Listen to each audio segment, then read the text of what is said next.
இன்னைக்கு காலையில் 11 மணிக்கு நம்ம முதலமைச்சர் ஒரு திட்டத்தை தொடங்கி இருக்கிறார். வந்திருக்கிற உங்களில் எத்தனை பேருக்கு அந்த திட்டத்தோட பேர் தெரியுதுன்னு பார்ப்போம், கை தூக்குங்க.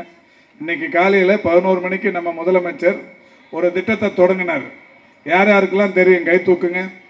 தெரிஞ்சவங்கெல்லாம் கை தூக்குங்க, நல்லா தூக்குங்க. தெரிஞ்சவங்கெல்லாம் கை தூக்குங்க, பரவாயில்ல. ஈக்காட்டு தாங்கல் எப்பவுமே விழிப்புணர்வு உள்ள பகுதிங்கிறத நீங்கள் நிரூபிச்சிருக்கிறீங்க. இன்னைக்கு 11 மணிக்கு நீங்கள் நலமான ஒரு திட்டத்தை தொடங்கி இருக்கிறார்.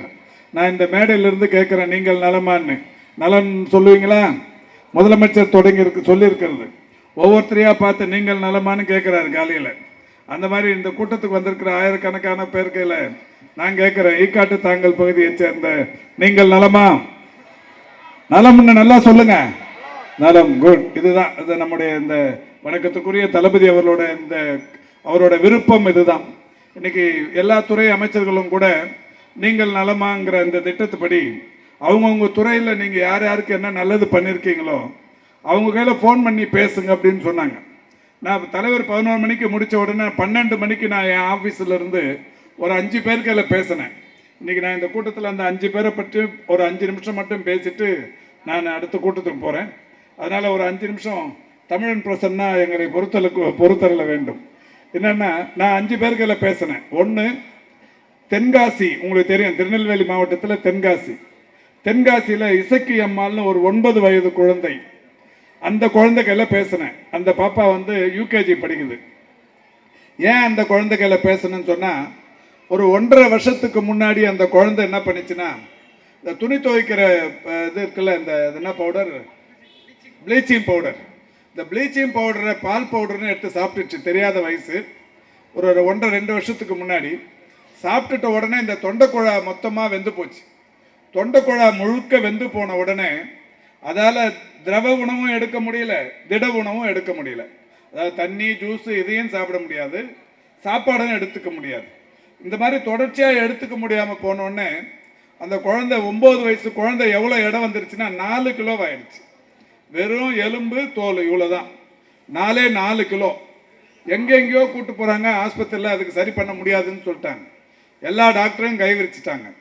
கைவிரிச்சதுக்கு அப்புறம் சோசியல் மீடியாவில், ஃபேஸ்புக்கில் அங்கே இருக்கிற தென்காசியில் இருக்கிறவங்க அந்த குழந்தை படத்தை போட்டு இந்த குழந்தைய யாராவது காப்பாற்றுவாங்களான்னு கண்ணீர் மல்க ஒரு செய்தியை போட்டிருந்தாங்க.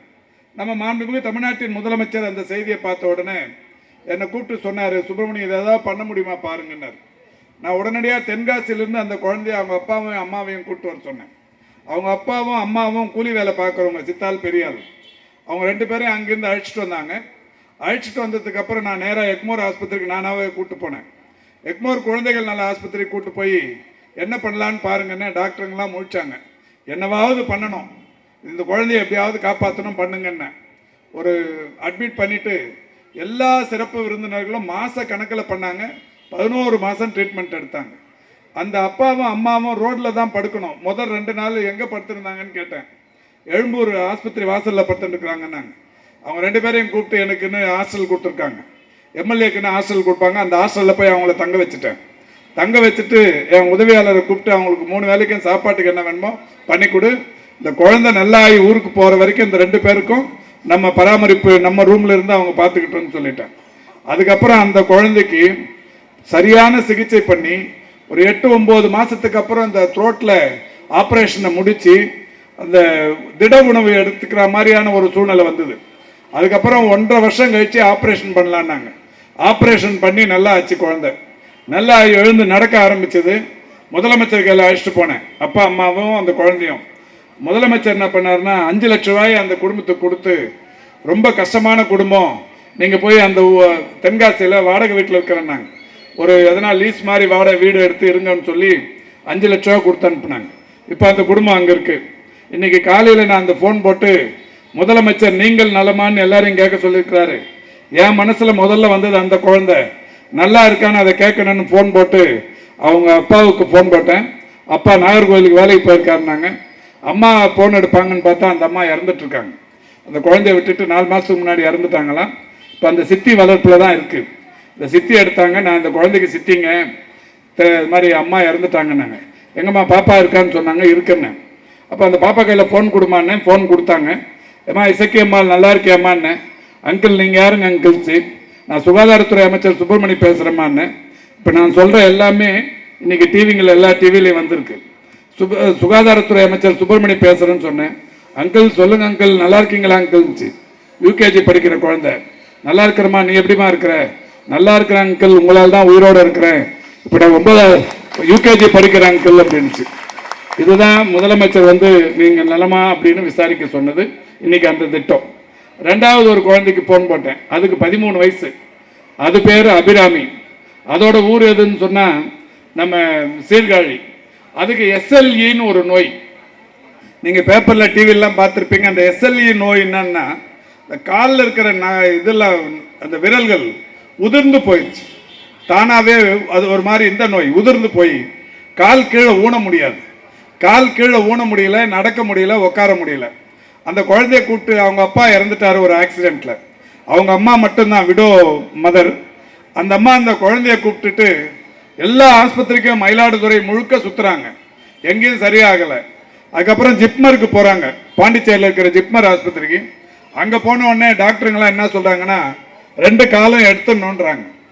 அது 13 வயசு பெண் குழந்தை, 2 காலையும் எடுத்துடணுன்றாங்க. உடனடியாக அவங்க என்ன பண்ணுறாங்க, என் குழந்தைய யாராவது காப்பாற்றுங்கன்னு இதே மாதிரி தான் பேப்பரில் ஒரு அறிக்கை கொடுக்குறாங்க. முதலமைச்சர் பார்த்துட்டு எனக்கு திரும்ப அதே சொல்கிறாரு, எந்த வகையிலாவது உதவி பண்ண முடியுமா பாருங்கன்னாரு. வண்டி அனுப்பி அவங்க 2 பேரையும் அழைச்சிட்டு வர சொன்ன, அம்மாவையும் பொண்ணையும் ராஜீவ்காந்தி ஹாஸ்பிட்டலில் சேர்த்தோம். சேர்த்துட்டு ஒரு வருஷம் மாதிரி ட்ரீட்மெண்ட் எடுத்தாங்க. 1 வருஷம் எடுத்து கால் விரல்கள் உதிர்றத நிறுத்தி அந்த காலுக்கு ஸ்ட்ரென்தனிங் கொடுத்து ஒரு பிரத்யேக ஷூ அதுக்குன்னு எங்கே இருக்குன்னு கேட்டோம். ஜெர்மனியில் இருக்குன்னாங்க. 1,80,000 ரூபா அந்த ஷூ. ஜெர்மனியிலிருந்து இம்போர்ட் பண்ணி வர வச்சு அந்த குழந்தைக்கு கொடுத்து இன்னைக்கு ஊருக்கு அமிச்சோம். அந்த பாப்பா கையில் பேசினேன், அபிநயான்னு பேர். அது பேர் அபிநயா. எப்படிமா இருக்கிறேன்னு? நல்லா இருக்கிற அங்கிள், முதலமைச்சர் கருணையால இன்னைக்கு ஸ்கூலுக்கு நடந்து போறேன். என்னால் நிற்க முடியாமல் இருந்தது, உட்கார முடியாமல் இருந்தது. அந்த பாப்பாவை ஆஸ்பத்திரியில் பார்த்துட்டு நான் கேட்டேன், என்னம்மா நல்லா இருக்கியான்னு கேட்டேன். அப்போ சொன்னிச்சு, அங்கிள் என் கால் எடுத்துன்னு சொல்கிறாங்க, கால் எடுத்துட்டு நான் இந்த மண்ணில் உயிர் வாழ விரும்பலை, அதை விட என்னை கொண்டுட சொல்லுங்க அப்படின்னு சொல்லிச்சு. அந்த பாப்பாக்கள் இன்னைக்கு நான் ஃபோன் பண்ணி விசாரிச்சா சொல்லிச்சு, நல்லா இருக்கிறேன், நம்ம முதலமைச்சர் அங்கிளுக்கு சொல்லுங்க, நீங்கள் அவர் நல்லா இருக்காரான்னு கேட்டு எனக்கு சொல்லுங்க, நான் நல்லா இருக்கிறேன்னு சொல்லிச்சு. உண்மையிலேயே ஒரு பெரிய அளவில் சந்தோஷம்.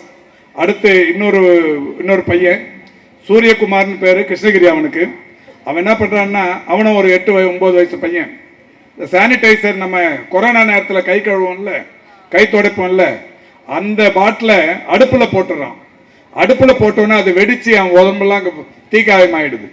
தீக்காயம் ஆகிட்டோன்னே உடம்பு முழுக்க பற்றிக்கின்னு பெரிய அளவில் காயம் அடைஞ்சு அவனை காப்பாற்ற முடியாதுங்கிற சூழ்நிலை வந்த உடனே அவங்க அம்மா அந்த பையனை இடுப்பில் தூக்கின்னு போய் தர்மபுரியில் இருக்கிற கலெக்டர் ஆஃபீஸில் மனு கொடுக்க போகிறாங்க. என்ன மனு தராங்க தெரியுமா? என் பிள்ளைய காப்பாற்ற முடியல, என் பிள்ளைய கருணை கொலை பண்ணுறதுக்கு அனுமதி தாங்கன்றாங்க. கருணை கொலை பண்ணுவதற்கு என்னுடைய மகனை நான் சாகடிப்பதற்கு அனுமதி தாங்கன்னு கேட்குறாங்க. அப்போ கலெக்டர் என்ன பண்ணுறாரு, இல்லைம்மா நான் ஏதாவது பண்ணுறேன், ஏதாவது மருத்துவர்கள் கையில் பேசுகிறேன்னு சமாதானம் பண்ணி அனுப்புகிறாங்க. அந்த படம் பத்திரிகையில் இங்கே வந்தது, சென்னையில் பத்திரிகையில் வந்தது. முதலமைச்சர் பார்த்துட்டு தகவல் சொன்ன உடனே அவங்கள வர வச்சு அவங்களையும் 1.5 வருஷம் நம்ம ஹாஸ்டலில் தங்க வச்சு அவங்களுக்கும் ட்ரீட்மெண்ட் கொடுத்து, இப்போ என்னுடைய எம்எல்ஏ ஹாஸ்டலாக இருந்தாலும் சரி, Prabhakar Raja MLA hostel, Aravind Ramesh MLA hostel, நம்ம மாவட்டத்துக்குள்ளே இருக்கிற எல்லா எம்எல்ஏ ஹாஸ்டல் சாவியும் நான் வாங்கி வச்சுக்கின்னு இந்த மாதிரி வர்றவங்களை அங்கே தங்க வச்சு அவங்களுக்கு பாதுகாப்பு கொடுத்து அது மாதிரி பண்ணின்னு இருக்கிறோம். அப்போ அந்த சூரியகுமாருக்கு ஒரு 1.5 வருஷம் கழித்து நல்லா ஆகி திருப்பி ஊருக்கு போனான். இன்றைக்கி அந்த பையன் கையில் பேசினேன், அவனும் சொன்னான், நல்லா இருக்கிற அங்கிள், இன்னைக்கு ஸ்கூலுக்கு போயின்னு இருக்கிறேன் அப்படின்ற மாதிரி சொன்னான். இப்போ அதே மாதிரி இங்கே கோடம்பாக்கத்தில் ஒரு பொண்ணு, சிந்துன்னு ஒரு பொண்ணு, மாடியிலேருந்து 2வது மாடியிலேருந்து கீழே விழுந்துருச்சு, இப்பு உடஞ்சிருச்சு, தாடை உடஞ்சி ஒரு மாதிரி ரொம்ப முடியாத நிலை. 14 வயசு பொண்ணு. அந்த பாப்பாவை ஸ்கூலுக்கு கூப்பிட்டு போகிறது அவங்க அப்பா எப்படி கூப்பிட்டு போவார்னா, கையில் தூக்கின்னு அந்த குழந்தைய ஸ்கூலுக்கு அழைச்சிட்டு போவார். இந்த ஃபோட்டோ சமூக வலைதளத்தில் பார்த்துட்டு அதுக்கு உதவி பண்ணணுன்னாங்க. நான் நேராக வீட்டுக்கு போனேன். இந்த நம்முடைய கோடம்பாக்கத்தில் தான் வீடு. வீட்டுக்கு போய் எப்படி நடந்ததுன்னு கேட்டேன். 2வது மாடியிலேருந்து விழுந்துட்டாங்க.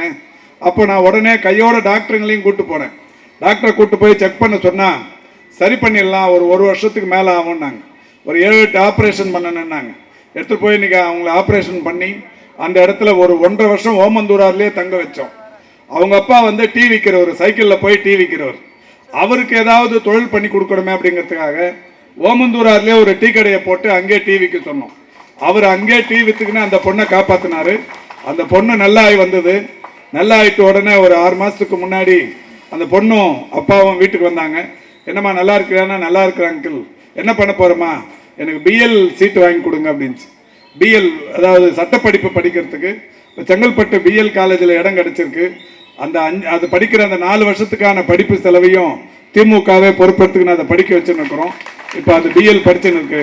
அந்த பாப்பாவுக்கு ஃபோன் பண்ணோன்னு சொல்லிச்சு, அங்கிள் இன்னைக்கு தான் எக்ஸாம் முடிச்சுட்டு வந்தேன், சட்டப்படிப்பு இன்னைக்கு பரீட்சை முடிச்சுட்டு வந்தேன், நல்லா இருக்கிறேன் அங்கிள். அதுக்கு முன்னாடி அவங்க அப்பா தூக்கின்னு போன ஒரு பொண்ணு இன்னைக்கு நல்லா நடந்து போய் சட்டக்கல்லூரியில் படிச்சுன்னு இருக்கு. நான் ஒரு 4 பேரை சொன்னேன். இன்னொருத்தர் வந்து கம்பி குத்தி இந்த பக்கம் குத்தி இந்த பக்கம் வெளில வந்துட்டவர், அவரையும் விசாரித்தேன். இந்த மாதிரி ஒரு 5 பேர் இன்னைக்கு மாண்புமிகு முதல்வர் சொன்னார்ல, நீங்கள் நலமா, ஒவ்வொரு துறையில் இருக்கிறவங்களும் மேயரும் கேட்கணும், துணை மேயரும் கேட்கணும், கவுன்சிலருங்களும் கேட்கணும்னு சொல்லியிருக்கிறாங்க. அந்த வகையில் நான் ஒரு 5 பேர் கையில் பேசினேன். 5 பேரும் ரொம்ப நல்லா இருக்கிறாங்க. இந்த மாதிரியான ஒரு முதலமைச்சர் உலகத்திலே எங்கேயும் பார்க்க முடியாது. ஏன்னா மக்கள் வந்து நல்லா இருக்கிறாங்களா அப்படிங்கிறத ஒரு உறவினரை போல அவங்க வீட்டு சொந்தத்தை மாதிரி இது மாதிரி கேட்க சொல்லியிருக்கிறாரு. இந்த மாதிரியான ஒரு அற்புதமான திட்டம் தொடங்கின இந்த நாளில் அன்புக்கினிய தம்பி மோகன்குமார் இந்த கூட்டத்தை இங்கே நடத்திருக்கிறாரு. நான் ரொம்ப நேரம் பேசலாம். இந்த வட்டத்தில் தான் நான் எல்லா இடத்துலையும் போய் பேசிட்டு வரேன். கலைஞர் நூற்றாண்டு உயர் சிறப்பு மருத்துவமனை 430 கோடி ரூபாயில் கட்டியிருக்கிறோம், சைதாப்பேட்டைக்கு பெருமைன்றோம். அங்கெல்லாம் போய் அதை சொல்லலாம், இங்கே வந்து அதை சொல்லக்கூடாது. ஈக்காட்டு தாங்களுக்கு பெருமை. நம்ம வட்டத்தில் கட்டியிருக்கிற மருத்துவமனை வெங்கடாபுரத்தில் போய் பேசினா அது சரி. இது இந்த வட்டத்தில் கட்டியிருக்கிறது, இந்த வட்டத்துக்கு பெருமை. 1000 படுக்கைகளுடன் கூடிய ஒரு பிரம்மாண்டமான மருத்துவமனை இந்த வட்டத்தில் அமைத்து மாண்புமிகு முதல்வர் திறந்து வைத்தார். இந்த வட்டத்திற்கு கிடைத்த பெருமை. இப்போ ஒரு வாரத்துக்கு முன்னாடி 60 வயதை கடந்த மூத்தோருக்கான ஒரு சிறப்பு மருத்துவமனை, இந்தியாவிலேயே பிரத்யேகமான மருத்துவமனை நம்ம இடத்துல கட்டி திறந்திருக்கிறோம். போன வாரம் தான் திறந்தோம். அது இந்தியாவிலேயே இங்க மட்டும்தான் இருக்கு. அதுவும் இந்த வட்டத்திற்கான பெருமை. இந்த மாதிரி ஏராளமான பெருமைகள் இந்த வட்டத்திற்கு இருக்கிறது. அந்த மாதிரியான பெருமைகளில் நண்பர் மோகனும் ஒரு பெருமைக்குரியவர் என்று சொல்லி சிறப்பான வாய்ப்புக்கு நன்றி கூறி விடைபெறுகிறேன். நன்றி, வணக்கம்.